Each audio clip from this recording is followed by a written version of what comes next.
Well, Oba Femi is an animal, and that was one of the best Monday Night Raws of the year of our TKO 2026.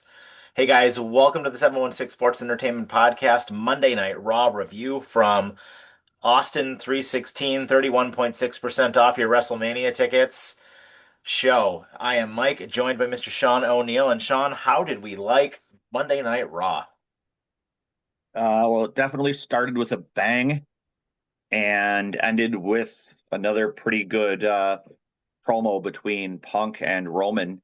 And the in between was pretty entertaining as well, with a title defense and some shenanigans from other things. But I definitely enjoyed it. I think that now, once we got past that clunker of a Raw a couple weeks ago, it's definitely been trending the right way.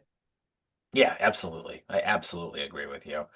I mean, it finally feels to me, and I've heard some other folks say this as well, but it finally feels to me like we really are on the road to WrestleMania now. Like what they did on this show, especially this opening segment, which we're going to touch on in a moment here, really just, you know, it started to make me feel like, okay, WrestleMania is finally on the way here a Yep. little bit, right? Because like you had your title matches and those have been planned for a while now. Like, we knew about Roman Reigns and CM Punk, which also had some more stuff on this show, which we'll talk about. But, we knew there was going to be some kind of nonsense with Cody and, whatever else, right? As the other sort of main event, right? And the women's matches, well, the builds have kind of sucked. We knew that they were going to be there, right? But like we finally got like a major marquee match, which seems like it's going to be awesome.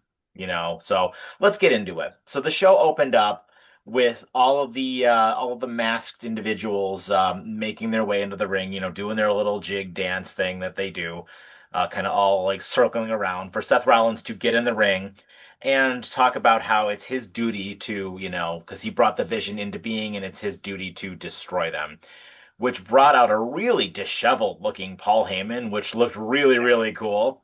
And Seth, really was attempting to cut him down. And Paul Heyman's rebuttal was just simply FAFO, FAFO, FAF5, which was also pretty cool. I popped a little bit for that. And it brought out Brock Lesnar, who made his way down to the ring, killed all of the goons, every single one of the goons, who, instead of all attacking him at once, attacked him one at a time because, wrestling logic. And he got into the ring. And, at that point in time, I had even messaged you. I was like, are we going to get Seth versus Brock? Like, Yep. 'cause that's kind of like what it seemed like. And I was kind of a little bit, like, we've already done that. Like, I don't really, Yeah. but then out of nowhere, the lights went out and the ruler made his way down to the ring and Brock sold for him. Brock sold for him like $1 million. He lifted Brock like 6 feet in the air, power Yep. slammed him down to the mat, and then you saw Brock actually say to him, "Yo, put your foot on my chest." Like Brock actually said that to him. I didn't see that. And Brock sold for him and Oba looks like like he's going to be the next Brock Lesnar of Yeah. WWE. Like that is how, because if Brock is to retire this year, which all reports are leading to us to believe that he is going to retire next year, you're going to get a 20 years out of Oba Femi being the next Brock Lesnar, which is awesome because Oba Femi is awesome. The crowd loves him. They sing his song, and he's a killer. He looks like a killer. He's good on the microphone. Like, I mean, Oba Femi is, in my opinion, the next Brock Lesnar. When Oba Femi debuted, I never would have thought that he would be in this position, and it's incredibly awesome that he is, that they've built someone like this. But before we get to that, we'll talk about Seth and the Seth Rollins improv dance troupe. Um,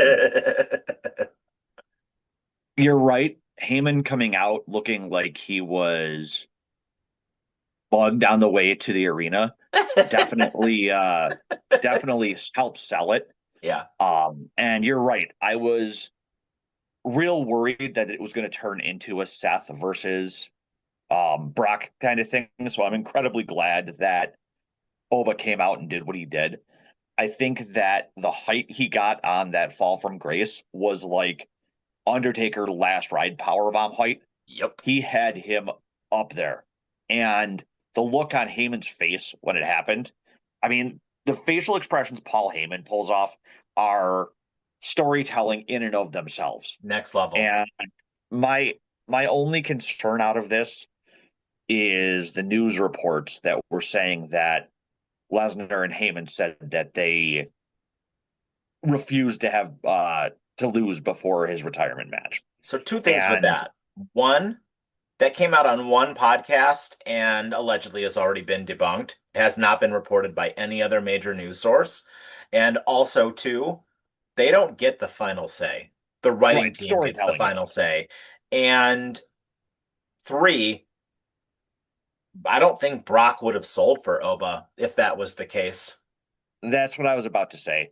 I was going to say the way Brock sold for him really made me feel that they're going to use this to put over Oba. And I think that God forbid WWE makes a stupid decision here, but they could ruin if I hope they don't ruin one of the best things they have going for them right now. Yeah, and I feel like they got to see that, right? Like you see the crowd reaction to this dude, and you know Brock Lesnar's like they all know Brock Lesnar's going to be done, right? Yeah. Like after this year, and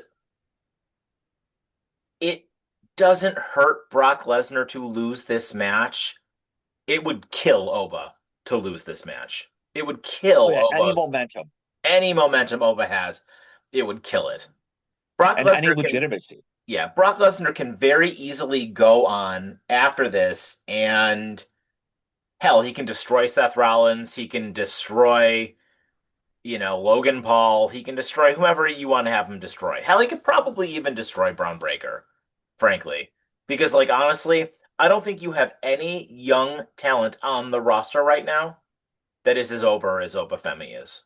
I don't think any of the maybe Jacob, but Jacob's not young, right? And I think of the young talent on the roster right now, Oba is the most over young talent on the roster. The only person that I would not have lose to him besides Oba is Gunther. Yeah. Well, I think Gunther's going to be the one to retire him in SummerSlam.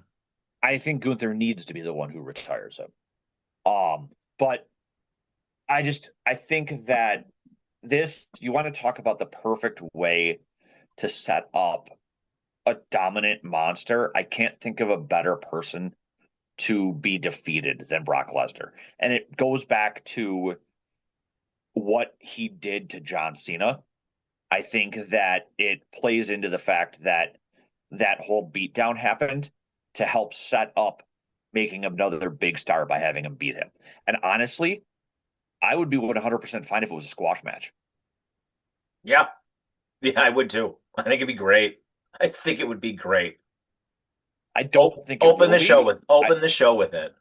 Open You WrestleMania know, with that match. Brock's not going to want to be there for longer than a match. So No. I wouldn't be shocked if it was the first or second match. Hmm. And I, as much as I would love it to be a squash match because of what it would do for Oba, I have a feeling he's going to eat at least one F5 unless one of these next 4 weeks Brock gets an upper hand on him. Which he might. Which he might. And that's fine, right? Like I think that that's totally fine. Like if Oba If just dominates him for the next 4 weeks, I'm actually concerned going into the WrestleMania match. But yeah, if Oba dominates him, Brock wins. mhm.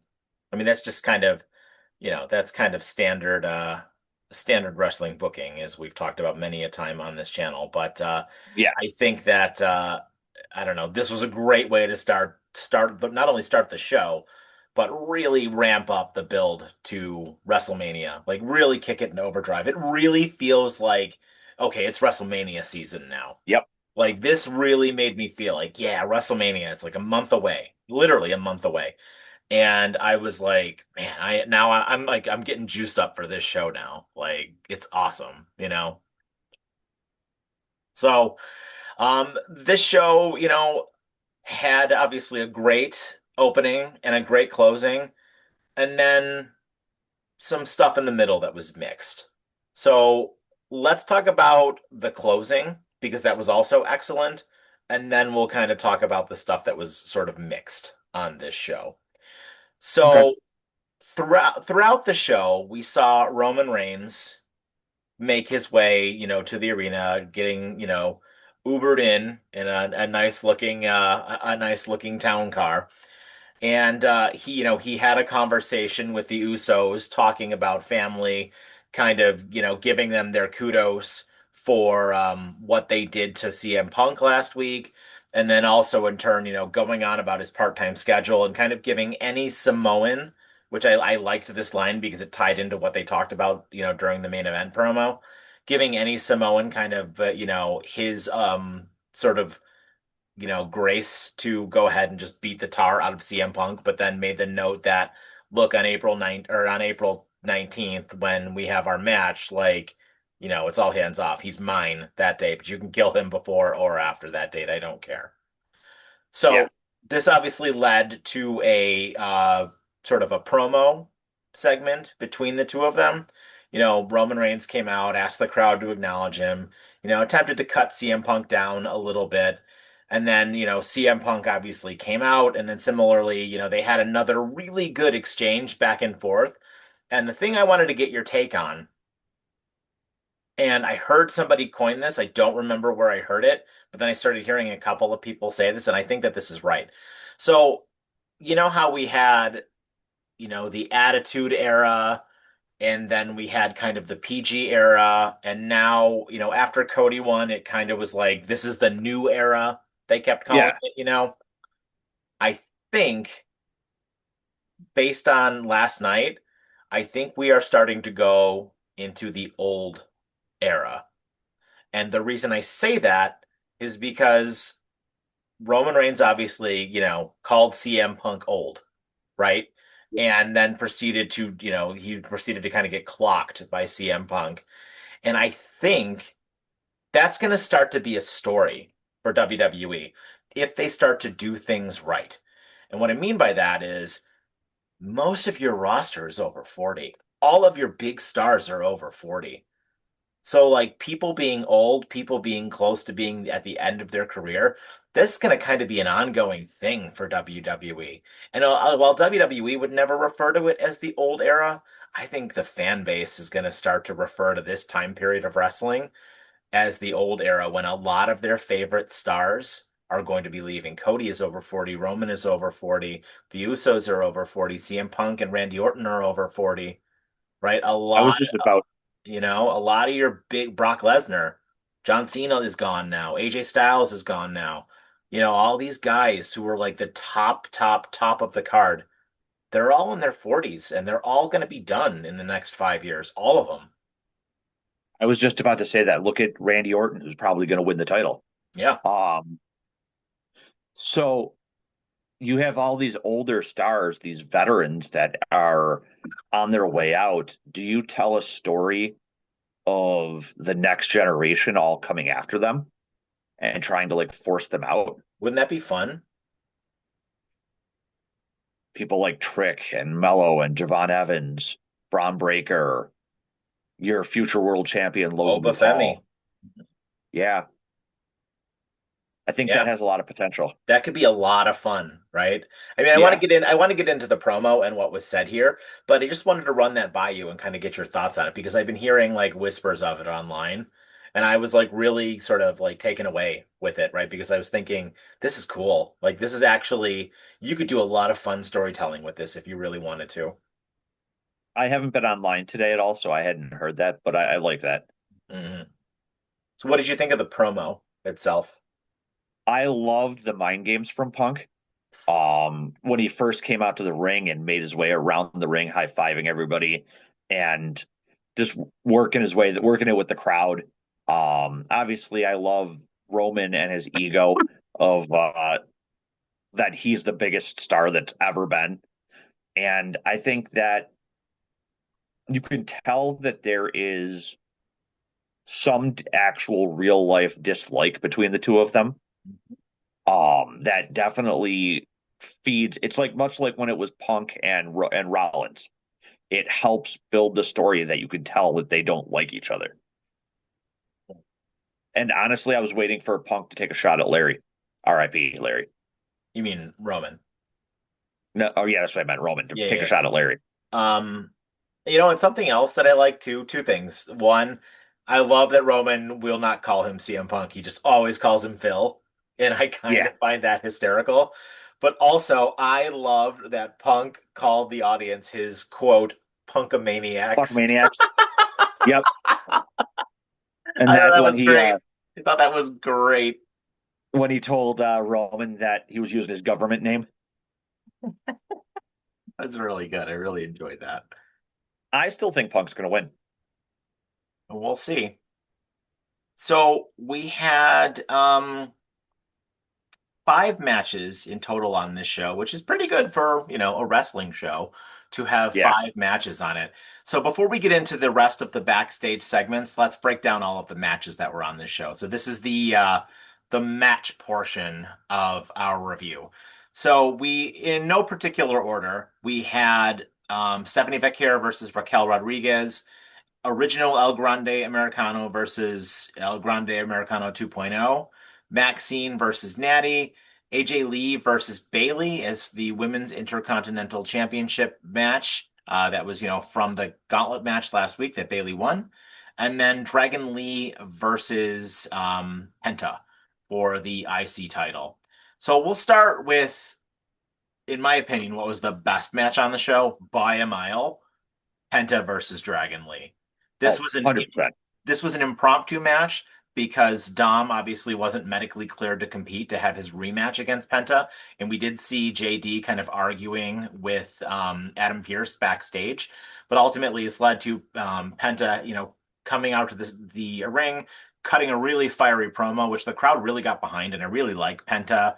How over he is with the crowd. He's another one who's really over with the crowd as well. It's Oh, kind of we've mentioned, and I don't want to get too negative on it, but we've mentioned how they're just really screwing his brother, and it's just really unfortunate. But Penta is the exact opposite of that. He's so over with the crowd.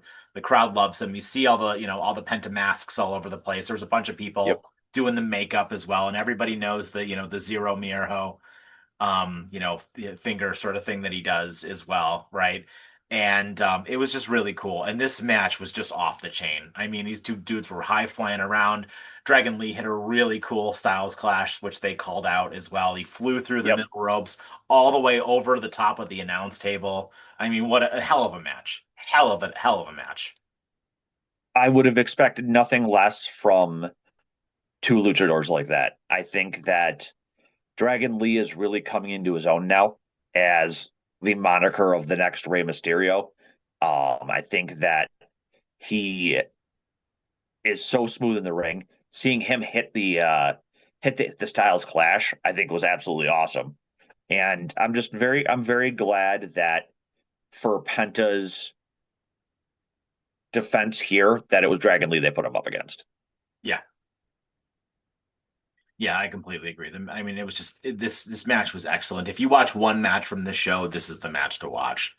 Oh yeah, Um, which takes us to kind of the only other good match on the show. And I feel like, I know this is heading towards WrestleMania, but it can't come quick enough. And I think you need to have these guys off of TV for another week or two. And that is the El Grande Americano storyline. Because it seems like it's getting a little played out. Like everybody knew there was going to be some kind of nonsense finish here. And of course there was. The match itself was fine because these two guys are great. yep, Kaiser and Gable are excellent wrestlers. And the match was fun. But the schmaz finish of putting the metal plate in the mask, we all knew it was coming. We all knew that, the two goons for Kaiser were going to interfere and, kind of cause the distraction. And I would assume that, Master Gable is going to have to go through both of them, over the next couple of weeks here to get his rematch against El Grande, which will likely, to your point, be a mask versus mask match at WrestleMania. And then hopefully this feud will be over. I think it has to be a mask versus mask match because I don't think that post WrestleMania you can have two El Grandes on the roster. I Yeah. don't think it makes sense. I think one of them you can use still, but I think having two of them is just a waste of time. You know what I mean? Hmm. And part of me feels like it needs to be Kaiser to win. Because if Gable wins, what happens to the Goon Squad? You know what I mean? If Kaiser wins, you can keep his little faction together. Yeah, yeah, I completely agree with you there. And as far as this match goes, you're right. The two of them are such incredible wrestlers. I honestly am shocked that it had an actual ending. I thought it was going to end in a straight up DQ. Yeah. So, we also saw AJ Lee defeat Bailey in the IC title match. That Bailey was the number one contender via the gauntlet match that she won the previous week. This is where we kind of start to transition into the bad a little bit for Yep. me because Bailey was the better wrestler by a Oh mile yeah. in this match. And she hit the Bailey to belly suplex that should have won her the match, but AJ Lee kicked out a couple of times. I mean, AJ or Bailey ultimately just tapped out to the Black Widow, which seemed rather anticlimactic. But the whole purpose of this match was to build to, the after match thing. The problem that I had with the match itself, though, was AJ Lee got her entrance, and then Bailey was just in the ring afterwards. Yep. Like Bailey got no entrance, which maybe it was like during a commercial break, but it kind of sucked, for the crowd watching at home. And I like AJ Lee. I am glad she's there. However, the ring rust is still definitely following her around, and you can tell, putting her up against the folks that you're putting her up against, you are needing these folks, Becky and Bailey, to kind of carry these matches right now. And I Yep. would assume, I know you've made the point that you think Becky may win the belt back. I don't foresee AJ Lee being around a very long time here. No, I 100% agree. I wouldn't be surprised if Becky ends up winning at WrestleMania, especially since AJ Lee got her win in Chicago. I think that Becky winning the title back at Mania is probably the smart idea, and it lets you get rid of AJ Lee again. Mhm. She got her moment to come back, win a title, and go off into the sunset. Yeah. And obviously, as we mentioned, the post-match angle saw Becky Lynch just, you know, sneak in and just beat the piss out of AJ Oh, Lee. she demolished her. Yeah, so this is going to lead to, a WrestleMania rematch of some kind between the two of them, which we'll likely see, as we pointed out, Becky will probably recapture the title. Although I don't think that she should. I think that she will. I don't think that she should. I think Becky should be moved back to the main event, I, yep. but I feel like Becky's probably going to win, and you're going to do something else here. You did see Bailey backstage afterwards with Lyra, basically kind of being like, "Well, that happened, and now I'm going to go back to the tag team division with you, Lyra." So very likely that we will see Bailey and Lyra get added to that multi-person match that we are going to see at WrestleMania. So at least they'll make it onto the card, but again, you know. I probably should have known better that Bailey wasn't going to AJ Lee's and Becky's match does not need the title, but No, WWE just likes to do that. So I get it. higher stakes Yeah. is what it is. Yeah. So moving to the bad, really bad here. And for the seventh of eight matches that we've seen out of Stephanie Vaquer has been against the folks in the Judgment Day. And almost every single time Stephanie Vaquer has been in the ring, Raquel has been in the ring with her. And Yep. this probably needs to stop. And it's the same thing over and over and over again. Raquel looks dominant, dominates the champion. Liv kind of gets herself interfered. Somebody else came down to help out Vaquera this time, and it was Io Sky, which was Why? different. Yeah, why? I don't know. And again, this is why the crowd seems to be cooling on Stephanie Vaquera is because Yep. it's the same thing over and over and over again, and we kind of just sort of need, I hate to say it, but she just needs to lose the title to Liv at this point and needs to do something else because that's kind of seems like what is going to happen here, to be completely honest with It's you. it's not even that. It's she just needs another challenger. Yeah. Like, is this another case of them having too many people booked into the tag division, much like over on SmackDown? Because it's like find her somebody. I mean, at this point, going into this match, honestly, I was organizing cards because we've seen this match 6 times already. I Hmm. didn't need to see it again. And then to have someone interfere, why the hell was it Io Sky?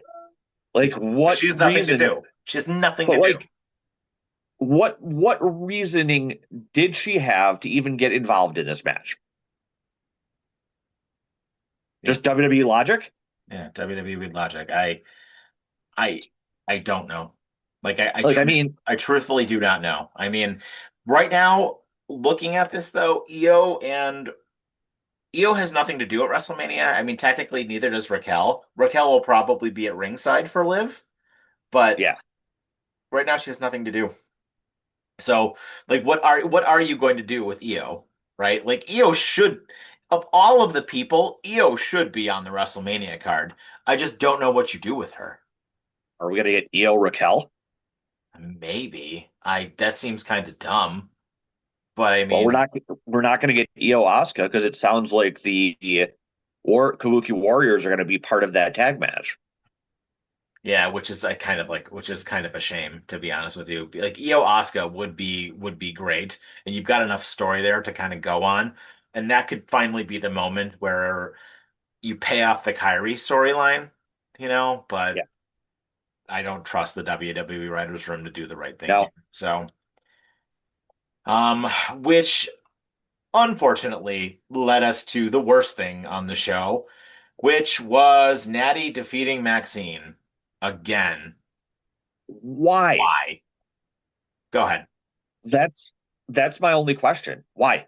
Like, are you burying Maxine at this point? Like Maxine, after she got KO'd, she should have won this match. At this point, losing two like this completely derails any sort of momentum she had. And at this point, it's like, what does it even matter if she beats Natty the next time they face each other? Like she's already lost twice to her. Like I just it Convincingly, too. Convincingly. right. Like it just and then to have her tap out too. Yep. Like if it would have been a loss via the most devastating move in wrestling, that's a completely different story. But to have her tap out, it just weakens her character. Yeah. Yeah.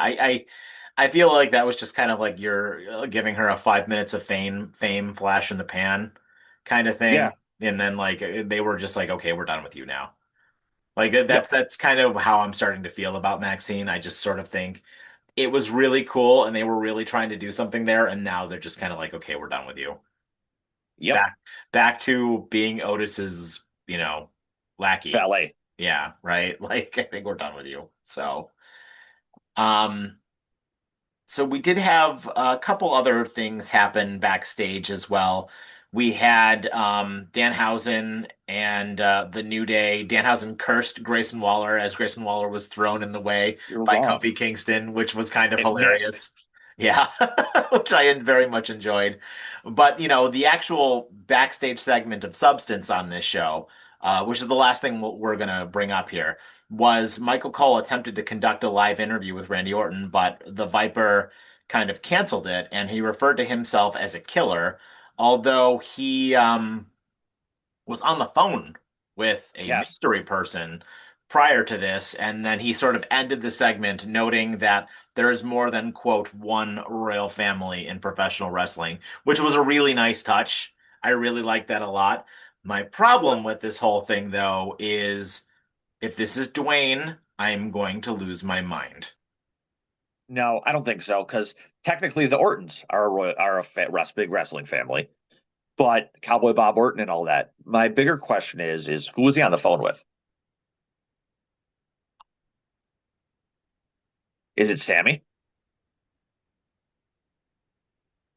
Is it Dwayne? Is it Kevin Now, Owens?